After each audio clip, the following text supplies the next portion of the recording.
There's another small thing that can matter here, especially in a world built around decisions and outcomes. You can look back, not at the size of the win, but at the cost of the pace. Not to punish yourself.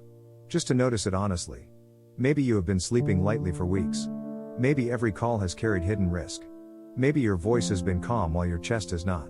When you name the cost clearly, the emptiness after the win may stop feeling so confusing. It begins to make sense that a body held tight for too long would not instantly soften just because the number became official. And there's something else people often miss about moments like this.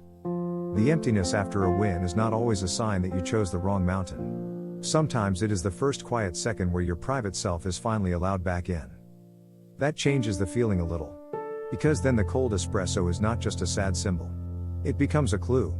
A clue that the chase may have been so loud that your own reaction had no space to arrive on time. A clue that the yellow light can make a room look beautiful without making it restful. A clue that achievement can be real, and disappointment can still visit the same table for a few minutes. This is for the person who can build something impressive and still feel strangely absent in the room when it finally happens. You may not be empty because the win meant nothing. You may just be meeting yourself after a long stretch of not having time to. And that meeting can feel awkward at first. Quiet. Even cold. Sometimes the first honest feeling after success is not joy.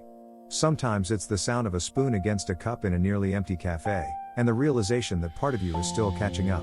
Picture the scene clearly. It's 7:50 p.m. The office tower is nearly dark now, floor by floor, window by window. A few minutes away, a cafe still stays open close to midnight for people who don't want to go home yet. A founder sits near the glass, jacket still on, phone face down beside the saucer. The double espresso in front of him was hot 20 minutes ago. Now it has that cold, sharp taste that makes itself known immediately. He lifts it, takes a sip, sets it down.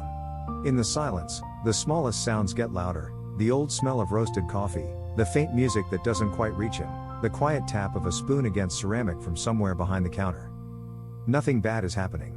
No one is criticizing him. The deal everyone wanted has gone through. The number is real. The congratulations are real. The version of this night he imagined during harder months is, technically, here. And still something inside pulls inward. Not because he made the wrong choice. Not because the deal means nothing. But because the body does not always switch from strain to peace just because the calendar says the hard part is over. Sometimes the win exposes what the work had been covering. Sometimes success arrives before feeling does. If you've been there, you're not strange. You might know someone who lives like this. The strange part is how normal it can look from the outside. A beautiful cafe, a finished deal, a strong person, a quiet table. And underneath all of it, a hollow little question with no clean words around it. Why doesn't this feel the way I thought it would? It can help to make the moment smaller before trying to make it meaningful. In a scene like this, the mind often jumps too far ahead.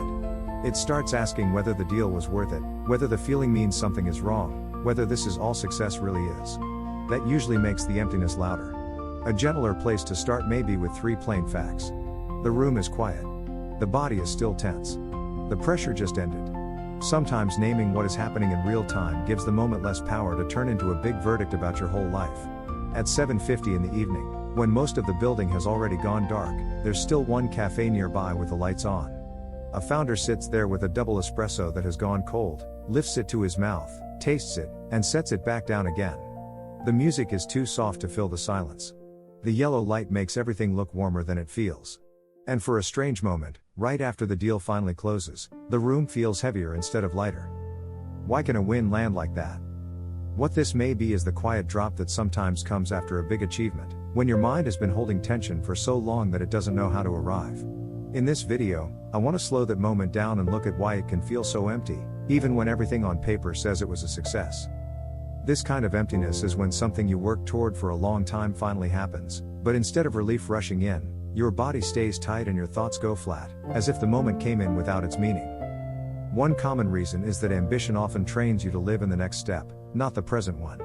When months or years have been built around numbers, calls, revisions, pressure, and keeping other people calm, the mind gets used to survival through motion.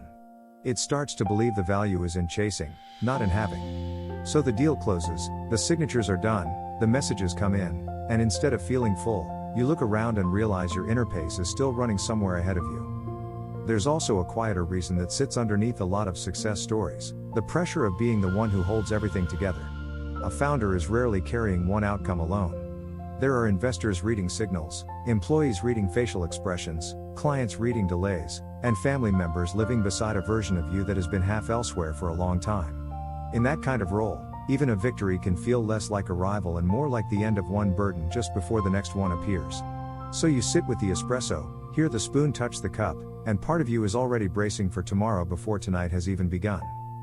For some, it begins after the self has been split for too long between performance and private feeling. You can become very skilled at sounding steady, decisive, clear, and certain while something quieter inside you keeps getting postponed. Not denied exactly. Just moved aside until the important thing is over. And when the important thing finally ends, that quieter part does not clap. It finally has room to be felt. So the emptiness that shows up after a big win may not be ingratitude at all. It may be all the unregistered tiredness, distance, and loneliness finally stepping into the room.